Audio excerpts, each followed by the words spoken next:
तो 40% कट का खेला है क्या ये? 40% कट। पूरी जद्दोजहद अभी जो कर्नाटका में चल रही है वो ये है साबित करने की कि ये 40% कट मनी का खेला क्या है। इतना करप्शन है, इतना भ्रष्टाचार है, और पहली गाज गिरी है ईश्वरप्पा पर। क्या हुआ आइए आपको वो बताएं। मिस्टर 40% कट मनी अब इस्तीफा देंगे, ये आरोप उनके ऊपर लगा है। अब पहले ये अड़े थे, लेकिन बीजेपी ने ईश्वरप्पा पर इस्तीफे का दबाव डाला, फिर भी अड़े रहे, लेकिन बाद में फिर उनको माननी ही पड़ी। बीजेपी की भ्रष्टाचार विरोधी छवि को इससे नुकसान पहुंच रहा था, और उसके भी आरोप लग रहे थे कि भाई आप किस तरीके का ना खाऊंगा ना खाने दूंगा कहते हैं, कि यहां पर आपकी नाक के नीचे 40% का आरोप लग रहा है। अगले साल आप याद करिए कि चुनाव हैं कर्नाटक में, और उससे पहले अगर छवि खराब हो गई तो उसका जोखिम उठाना पड़ सकता है भारतीय जनता पार्टी को। कांग्रेस ने ईश्वरप्पा के खिलाफ एक राजनीतिक अभियान चला दिया। अब एफआईआर में ईश्वरप्पा पर आत्महत्या के लिए उकसाने का आरोप जरूर है, लेकिन ईश्वरप्पा के खिलाफ भ्रष्टाचार को लेकर अब तक कोई एफआईआर नहीं है, और यही अब मेन बात हो गई है कांग्रेस पार्टी की। उनका यह कहना है कि ठीक है, आपने अबेटमेंट टू सुसाइड वाले केस में तो उन पे एफआईआर कर ली, उनका इस्तीफा भी करवा दिया, केस तो करो, भ्रष्टाचार के आरोप हैं तो एफआईआर तो कीजिए, एंटी करप्शन विभाग को तो बिठाइए, पता तो कीजिए। क्या बीजेपी डैमेज कंट्रोल में अब जुट रही है कि किसी तरीके से डैमेज कंट्रोल हो जाए? और जो सबसे बड़ी बात है, एक तो हो गया यह कि आप करप्शन का इन्वेस्टिगेशन कीजिए ईश्वरप्पा के खिलाफ, और दूसरी बात यह है कर्नाटक के जितने कॉन्ट्रैक्टर एसोसिएशन हैं सब अब खुले मंच से प्रेस कॉन्फ्रेंस करके, इंटरव्यू दे करके एक पूरा करप्शन का रेट कार्ड देते हैं कि अगर आपको कर्नाटक में यह काम कराना हो तो इतना %, यह काम कराना हो इतना %, फिर अपना पैसा निकलवाना हो तो उसके लिए इतना %, टोटल 40-50 यहां तक कि 60% भी चला जाता है। ऐसा खुले में आरोप लगा रहे हैं। विभाग के नाम गिना दिए उन्होंने, इरिगेशन, बीबीएमपी, पीडब्ल्यूडी और तमाम विभाग। ऐसे में एक ईश्वरप्पा तो इस्तीफा दे रहे हैं, बाकी विभागों का क्या? आरोप गंभीर हैं, कॉन्ट्रैक्टर कह रहे हैं हमसे सबूत मांग लीजिए, हम सबूत दे देंगे। तो दूसरे विभागों में कट मनी के आरोपों का क्या होगा? तो जो बड़ा सवाल है वो ये है कि ना खाऊंगा ना खाने दूंगा वाली बात जो दलील भारतीय जनता पार्टी ने दी है, उसके बावजूद क्यों हुआ 40% कट मनी का खेला? क्यों हुआ ये बड़ा सवाल है। और आगे इसमें क्या तफ्तीश होगी, क्या जांच होगी, क्या जानकारियां दी जाएंगी? अब से थोड़ी देर में हम आपको यह भी सुनाएंगे कि बोम्मई जो हैं, जो मुख्यमंत्री हैं कर्नाटक के, उन्होंने भी एक इंटरव्यू दिया। उन्होंने क्या बोला आपको बताएंगे, लेकिन मैं स्वागत करना चाहता हूं हमारे मेहमानों का। पीकेडी नाम्बियार बीजेपी समर्थक हैं, गौरव वल्लभ प्रवक्ता कांग्रेस, और नासिर हुसैन नेता हैं जनता दल सेक्युलर के। मैं सबसे पहले आपके पास आना चाहता हूं नाम्बियार जी, ये बताइए कि अब ठीक है ये ईश्वरप्पा जी इस्तीफा तो दे रहे हैं, दो चीजें नहीं हुई हैं। एक, करप्शन के चार्जेस पर कोई एफआईआर नहीं हुई, क्योंकि जब उसने अपनी जान ली संतोष पाटिल कॉन्ट्रैक्टर ने, तो उसमें उसने करप्शन का हवाला दिया कि मुझसे पैसा मांगा जा रहा था, 40% मांगा जा रहा था, और नाम लिया है उन्होंने मिनिस्टर का। तो करप्शन की एफआईआर कहां है?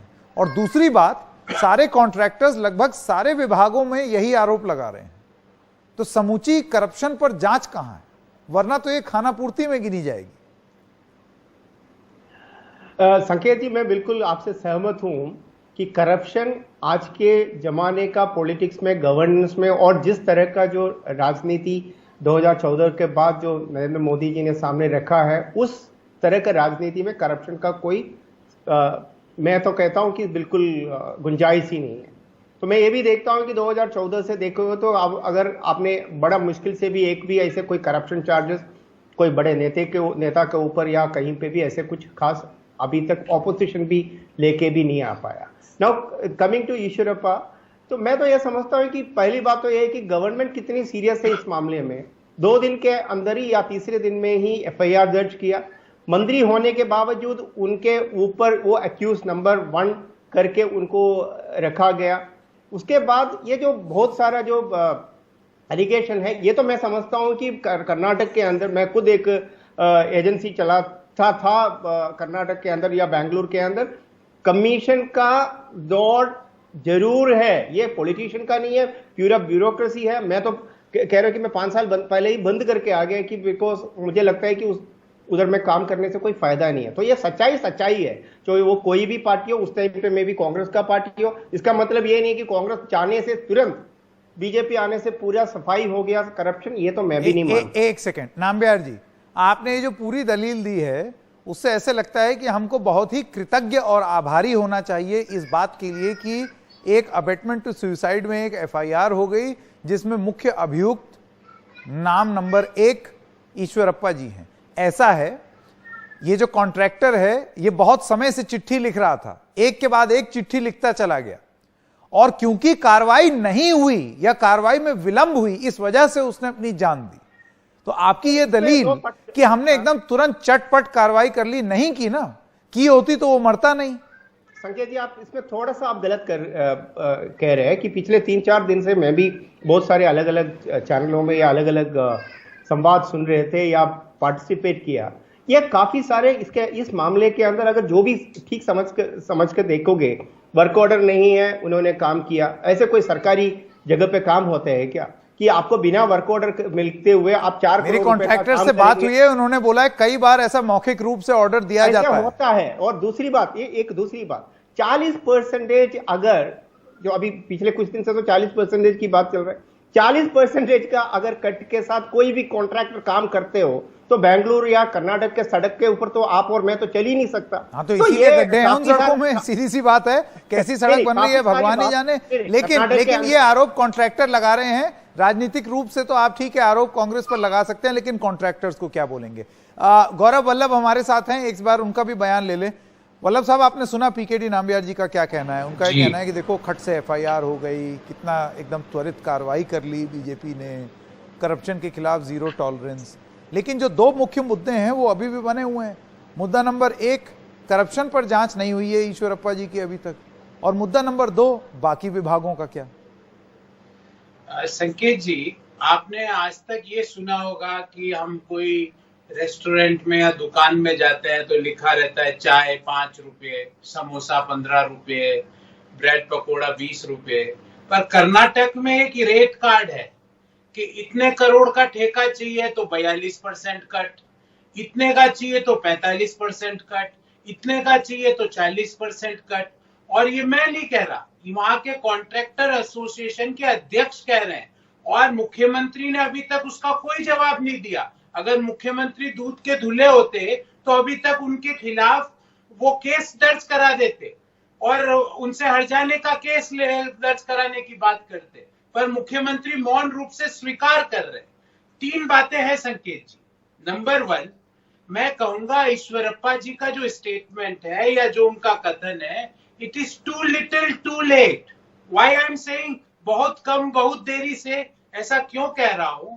क्योंकि 2 दिन हो गए आपका स्वयं का कार्यकर्ता संतोष पाटिल जी थे, भारतीय जनता पार्टी के कार्यकर्ता, और वो सुसाइड करने से पहले के लिखते हैं कि मेरी मृत्यु का सीधा जिम्मेवार ईश्वरप्पा है और ईश्वरप्पा को मैक्सिमम सजा होनी चाहिए। ये 2 लाइनें उनकी जो डाइंग डिक्लेरेशन है उसकी दोनों की प्रथम 2 लाइनें। अब हम मेरे 3 प्रश्न है कि प्रिवेंशन ऑफ करप्शन एक्ट के सेक्शन 13 में एफआईआर दर्ज क्यों नहीं हो रही है? बोमई साहब क्यों रोके हुए हैं उस एफआईआर को?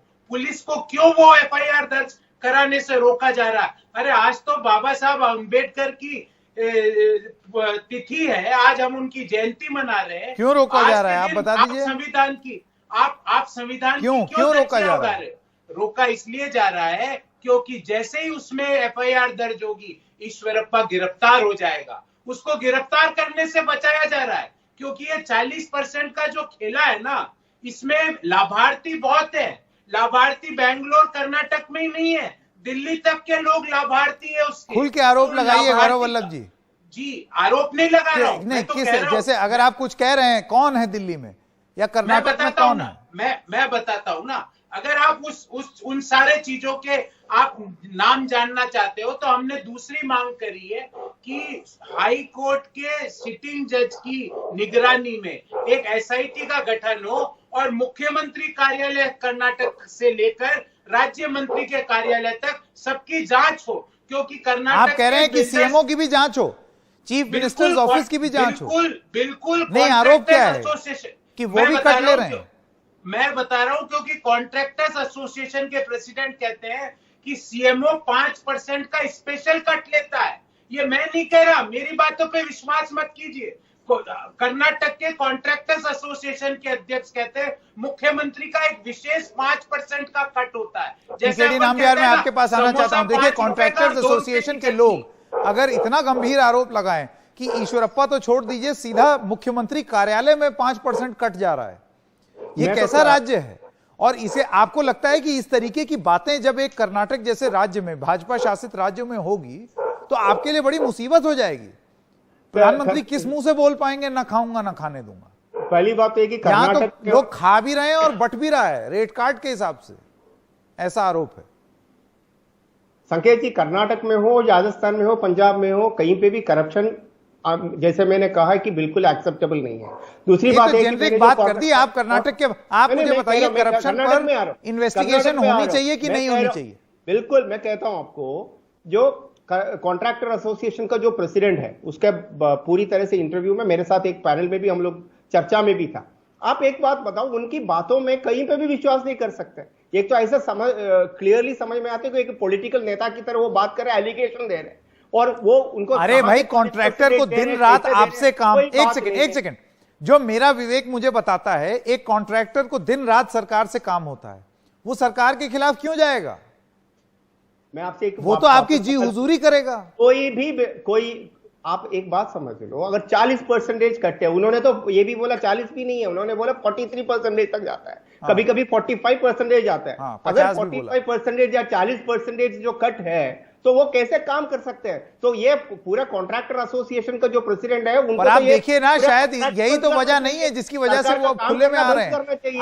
आप अपने आप को इतना डिस्काउंट दिए चले जा रहे हैं। मेरा ये कहना है कि अगर कॉन्ट्रैक्टर एसोसिएशन कह रहा है हमारे पास सबूत है, तो करिए ना जांच का आदेश दीजिए। करप्शन के मामले में आप जांच का आदेश दीजिए, ईश्वरप्पा जी के खिलाफ दीजिए, और अगर चीफ मिनिस्टर्स ऑफिस का नाम दिया है तो उसकी भी जांच होनी चाहिए।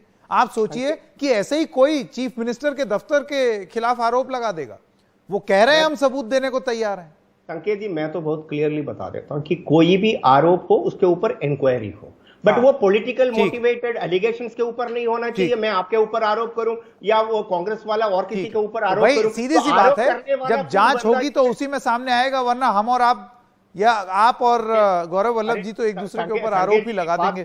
मेरे पास वक्त खत्म हो गया। आप दोनों का बहुत बहुत धन्यवाद। कू ऐप पर भी कुछ सवाल आए हैं। अजीत लिखते हैं, क्या अब इन पर भी ईडी की रेड होगी? अजीत जी, कल तो ये भी बात हो रही थी कि बुलडोजर यहां चलेगा या नहीं। सुभाष शर्मा कहते हैं, भ्रष्टाचार अब संस्थागत हो गया है, अब चतुराई के साथ काम होता है, आपको सब दिखता है पर साबित नहीं कर सकते। क्या यही है सच्चाई? एक छोटे से ब्रेक के लिए रुक रहे हैं, अभी हाजिर होते हैं।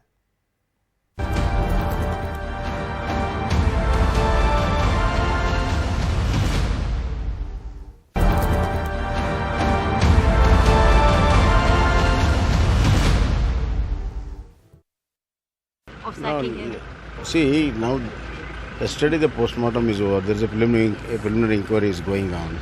Let the preliminary inquiry begin, and depending on the preliminary inquiry, other things will follow. Are you getting any pressure from the High Command, from the Delhi? No. I'm not under any pressure. No pressure from Delhi? And there is nothing to do with High Command.